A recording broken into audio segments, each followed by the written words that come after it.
Hello. Thank you so much for inviting me. Thank you, Fanya. Thank you, Museum of Jewish Heritage. Thank you, Liz Edelstein. And thank you to you teachers who every day do some of the most important work in the world. I want to begin this talk by stressing what should be obvious, but which is often overlooked. Can you all hear me? The dual legacy of genocide. I do conceptualize it on the one hand that there is trauma, and on the other hand there is resilience. The life of Fanya Heller, this did not work. The life of Fanya Heller, the Holocaust survivor who endowed this teacher training event, embodies this dual legacy. So it is with an awareness of both trauma and resilience that I speak on the intergenerational legacy of the Holocaust and offer you my personal thread of the tapestry.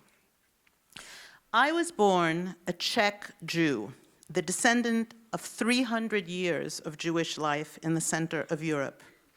In the 1930s, my parents were living in Prague. Czechoslovakia was then a liberal democracy, the only democracy in Central Europe, with a constitution modeled after the Constitution of the United States, guaranteeing equal rights to all minorities and to women.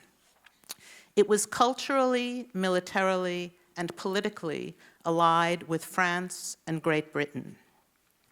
In September of 1938, Hitler insisted on the German right to annex parts of Czechoslovakia inhabited by German speakers in what was called the Munich Pact, now a synonym for giving in to brutal force. Germany, Great Britain, and France caved to Hitler's demands and did not uphold their treaty to defend Czechoslovakia. In November of 1938, the violence of Kristallnacht, the burning of synagogues, smashing of shop windows, and violence against Jews spilled over from Germany into the border regions of Czechoslovakia that Hitler occupied. In March of 1939, the German army marched into what is now the Czech Republic and annexed it to the German Reich. My mother, Francie, had just turned 19 when Prague became part of the Protectorate of Bohemia and Moravia. She and her mother were busy running a fashion salon. My mother had dropped out of Prague's French lycée to study dress design. She had been baptized at birth by a father who worried about anti-Semitic quotas at the German universities, where he thought she might one day study engineering.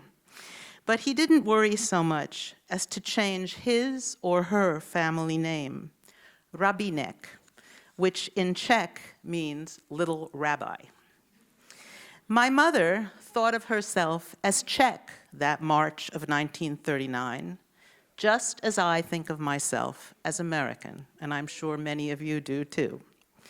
Prague was a multicultural city, and her fashion clients included Czech, German, and Jewish women. None of them supported Hitler. Her father referred to Hitler as, quote, that clown, and blamed the press for exaggerating his power. Sound familiar? This is my father. In March of 1939, my father, Kurt Epstein, the 35-year-old man who would become my father, was a champion swimmer and a water polo coach. He was also a reserve lieutenant in the Czechoslovak army and had been mobilized to fight against Hitler the previous May, but he had been demobilized after the Munich Pact. In a strange coincidence, his garrison, his military garrison, was in a town called Terezin. He was more aware of the danger Hitler posed because he was also a champion swimmer who had represented Czechoslovakia at the 1936 Olympics in Nazi Berlin. The Epstein family was well connected and was offered exit visas in 1938. But my father's youngest brother, Bruno, was brain damaged at birth and ineligible for a visa. My grandmother, Helena, refused to leave without her son. My father refused to leave without his mother. And the whole family was murdered by the Nazis. This is a photograph of the deportation to Terezin, which, of course, as many of you know, was transformed from a military garrison of the Czech army to a German camp. During the Nazi occupation of Czechoslovakia, my parents and their families, like most Jews, were first deported to Terezin. From there, my father's family was transported to Auschwitz. My father's parents and two brothers were gassed to death in Auschwitz and then burned there. My mother's parents were spared Auschwitz. They were shot dead and thrown into a communal ditch. My parents themselves survived Auschwitz by being selected to work in camps where they performed slave labor. This is a shot of Auschwitz. In the spring of 1945, when my mother was liberated by the British at Bergen-Belsen, she was immediately hospitalized. When my father was liberated by the Russians in Poland, he weighed less than half of what he had weighed when the war began. When they both returned home to Prague in 1945, they discovered that all the members of their families and many of their friends had been murdered. All four of my grandparents' names, my two uncles, my aunt by marriage, and my then 10-year-old cousin are among the more than 77,000 names on the synagogue wall in Prague. Whenever they were asked how they had managed to survive the camps, my parents both said it boiled down to good luck and good friends. That was true in the aftermath as well. My parents returned to a city where they had no work and no place to live. But unlike the majority of Holocaust survivors who could not or did not wish to return to their place of birth, my parents still regarded themselves as Czech citizens. My father had many non-Jewish athlete friends, and my mother had her loyal customers. My parents both loved Prague, and they wanted to remain there. They met in June of 1946, and like many survivors, married as soon as they could, eager to reestablish a family. Francie reestablished her fashion salon in Prague. For those of you who've been to Prague, she reestablished it right in the center on Václavské náměstí, which is Wenceslas Square. My father, Kurt, went into business with a friend, and he was the front man, like many athletes in the United States, and he was elected, even after the war, to the Czechoslovak National Olympic Committee. Like most Holocaust survivors, they were eager to have children. I was born in Prague in November of 1947. In February of 1948, there was a communist coup. My father thought the communists were Nazis in a different color uniform, and he was determined to get out this time. Thanks to the same relatives who offered him a way out in 1938, they vouched for him in 1948, and we flew out of Prague in the summer of 1948.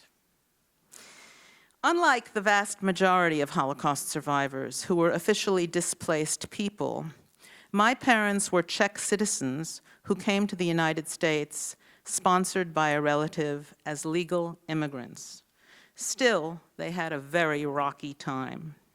My father spoke no language but Czech, and his only expertise was water polo. The only place in Manhattan that hosted water polo was the New York Athletic Club on Central Park South. In 1948, the club did not admit Jews as members, let alone hire them as employees. My mother, like so many immigrant mothers, had an easier time finding work. She spoke 4 languages, and she was an accomplished dressmaker. In New York City, like everywhere else, there were rich women who wanted custom-made clothes. 3 weeks after arrival, my mother bought a sewing machine and became the breadwinner of the family. She was lucky to be able to continue to work in her field. Like many immigrants, most of the refugee adults I knew had 2 professional identities, one before the war and before immigration, and one after the war. The people I knew in my community as adults had lost family, language, jobs, culture, social status, home, and country, almost everything a person can lose. My father, whose parents had owned a factory, would eventually be lucky to get a job as a worker in a factory. How does a small child take all of this in? And how does a parent manage his or her experience of massive trauma? Do they talk about it, or do they keep it a secret? Is it even in his or her power to decide what to do, or what not to communicate to their child? My mother had an Auschwitz tattoo on her arm, so evidence of her concentration camp experience was always front and center. There was no way to ignore it. I noticed early on that my mother's tattoo had an effect on people whether they asked about it or not. Early on, maybe when I was 2 or 3, I asked why it didn't come off like other marks came off skin.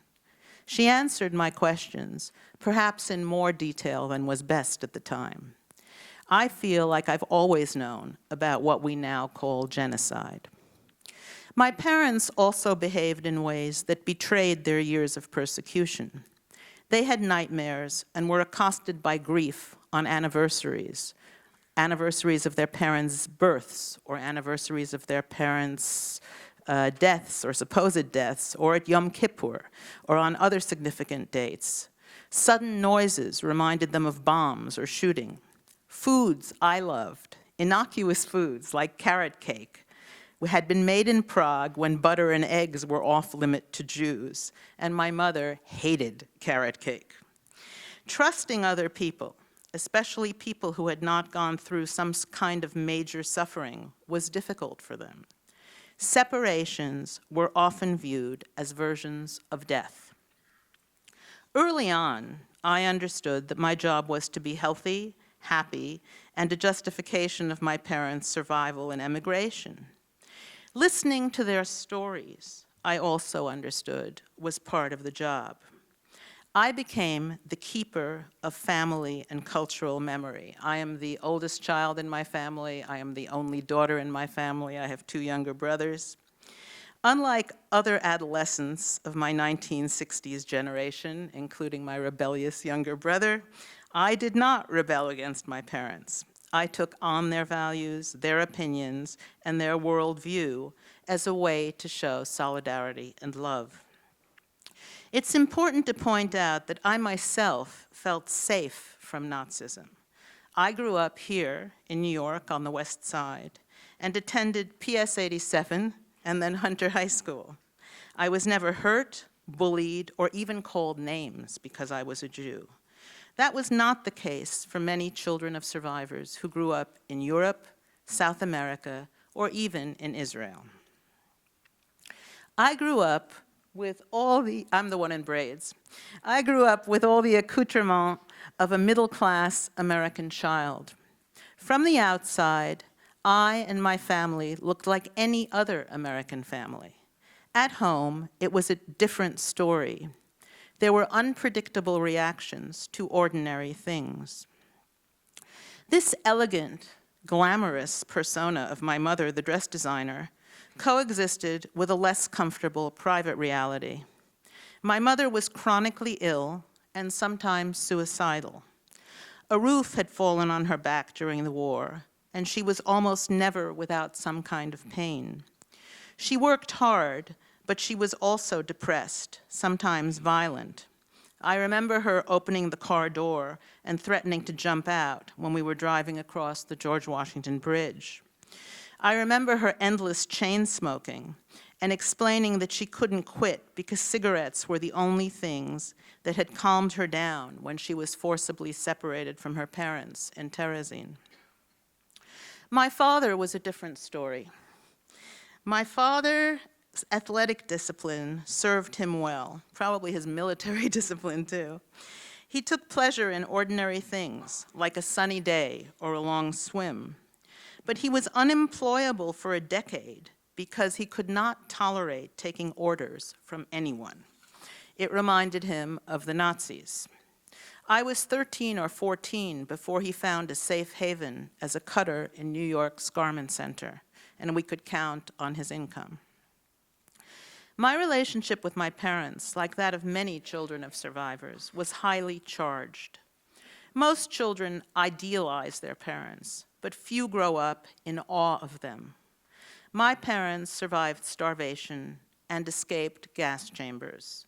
Other survivor parents hid in attics or holes in the ground or on false papers, anxious every minute about being discovered. Other survivors were fighters who lived in the woods or inside city sewers. Their stories, if they told them, were more dramatic than any movie. But many survivors did not tell their stories, and their silence prompted their children to imagine the worst. Some survivors chose not even to tell their stories tell their children that they were Jews or that they came from Jewish families. All over the world, I have met children of Holocaust survivors who did not know that their families were Jews until they were adults. There was no extended family around to explain. No grandparents, aunts, or uncles to say what mom and dad had been like as teenagers, or to challenge their tastes and opinions. I particularly missed having grandparents. I knew them only from photographs, like this one of my mother's mother, Pepe, and I often wondered what she had been like. It's important for me here to point out how unusual it is for children of Holocaust survivors to have any family photographs at all. In my mother's case, they were saved by the clients of her fashion salon. In my father's case, by members of his water polo team. Though I grew up without any grandparents or aunts or uncles or cousins, at least I know what they looked like. Another very important factor in my childhood was the presence of other adults who had survived the war and who stood in for grandparents, aunts, and uncles. They included non-Jewish concentration camp survivors and others who had helped Jews. One of them was my Czech nanny, Milena, who hid a Jewish child during most of the war in Prague, endangering her own life and the life of her own son. She, like most of the adults I knew, were traumatized by the war. Yet they managed to go to work, make a living, and often have a good time. They believed in seizing the day, keeping busy, fit, and productive. Survivors of the Holocaust had also learned to pay attention, to read the newspapers, and to keep abreast of local and international affairs. I grew up reading the New York Times and every night watching the evening news on TV with my parents. In the late 1950s, there was extensive coverage of the civil rights movement. My parents explained Ku Klux Klansmen to me as Nazis and American segregation as another manifestation of Hitler's racial laws. My mother and father had themselves been forced to ride in the back of the trolleys when Hitler took over Czechoslovakia. As Jews, they had themselves been banned from parks, movies, and for my father, most painfully, from swimming pools. Their response in America was to rarely let a racial or ethnic slur go uncontested. The responsibility to speak up, not to be a passive bystander, was instilled in me early on. The civil rights movement made me think about my Jewish identity. Since my parents were not religious, I felt a need to know more about what Judaism was about. Partly because of that, when I was 16, I saved up my babysitting money and flew to Israel to work on a kibbutz, like Mr. Sanders. It was in Israel, in the late 1960s, that I began to put together the pieces of my identity as Jew. an American, and the daughter of Holocaust survivors. I decided ultimately to go to university in Israel, and while a student, I began working as a newspaper reporter for the Jerusalem Post. It was there that I began talking to other people my age from all over the world about what it was like to be a child of people who had survived the Second World War. People become journalists for many reasons. They're curious, they like asking questions, they like to see their name in print. I enjoyed all of that, but what really interested me was making visible and giving a voice to people and events not represented in the culture. I wanted to make people like my survivor parents part of public consciousness, which they were not at the time. Hard to believe, but it's true in the early 1970s. I also was aware of the healing power of writing and wanted to do it for myself and others. I began writing for the New York Times when I was 22. And in 1977, I wrote this cover story for the Sunday magazine about the kids of survivors. After it was published, I received more than 500 personal, long letters of response. Those letters were the basis of my first book, which examined how a family and cultural history of genocide is transmitted. The second generation, oops, I skipped. Sorry. I was supposed to be a surprise. The second generation, as they are called, include over 250,000 people who live all over the world and are difficult to generalize about. They are gay and straight, religious and agnostic, left-wing, right-wing, apolitical, and non-identifying Jews. I've even met a couple who have one Jewish survivor parent and one African-American parent. Many of this second generation are extraordinarily successful and resilient. Some are not. They include famous women, such as fashion designer Diane von Furstenberg, and famous men, such as artist Art Spiegelman, the creator of the graphic novel Mouse. I would include in this group the offspring of non-Jewish survivors from countries such as Poland, Estonia, and Czechoslovakia who were persecuted and incarcerated by the Nazis. Many have children who identify themselves as third generation. I asked my interviewees how they thought their parents' experience of the Holocaust affected them. Some didn't want to talk about it. Others had been waiting for a long time for a chance to spill. Today, there are hundreds of psychological and sociological research studies on this group, as well as many fine works of literature, visual and performing art. Through the publication and many translations of Children of the Holocaust, I met academics, researchers, and psychotherapists interested in the intergenerational transmission of all kinds of trauma. I've met with Armenian genocide survivors and Rwandan genocide survivors. I learned that transmission of trauma was an issue for an even larger population: children of perpetrators, children of POWs, children of alcoholics and drug addicts, children who had endured domestic and sexual abuse. While writing Children of the Holocaust, I found that in many families, the story of the war had displaced the story of the family. I wanted to write a family history that bridged the chasm that the Holocaust had created, and I wrote a book about my grandmother's world. Oops, sorry. I wanted to write a history that bridged my grandmother's world to mine. I also researched the phenomenon of Jews in sports in pre-war Central Europe. As the daughter of a Jewish athlete, I've always been annoyed by jokes mocking Jews in sports. I grew up with a father who taught me how to swim, skate, bike, and ski, and so I wrote a book about that too. As an author, I'm often invited to speak to students about the Holocaust and its after effects all over the world. I've done it at West Point, at the Universidad Nacional de Mexico, and at the Sorbonne in Paris. I do it because, like you, I have to believe in the power of education. My teachers encouraged me to ask questions, and there were many that I've thought a lot about. Who were the people who opposed the Nazis? What sensitized them to the danger? And what was it that compelled them to resist? How do you educate people to do that? And how do you educate people to recognize the racism that leads to genocide? How do you treat the wounds of survivors? What is our obligation to contemporary refugees fleeing genocide? How do we balance our own needs with the needs of others? I believe we all have the opportunity and responsibility to raise these questions and help determine our collective future. Thank you. I look forward to hearing your questions.